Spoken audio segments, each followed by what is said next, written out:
ఈ దేశంలో చలామణయ్యే ప్రతి రూపాయిలో 90 పైసలు నూటికొక్కడే సంపాదిస్తాడు. మిగతా 10 పైసల గురించి 99 మంది కొట్టుకుంటారు. నాలాంటోళ్ళు.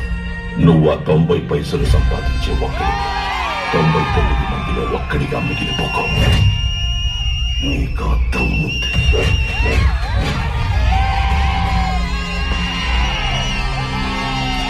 విశాఖపట్నం అంటే ఒకటి సముద్రం గుర్తుకు రావాలి, లేదా ఈ బాసు గుర్తుకు రావాలి.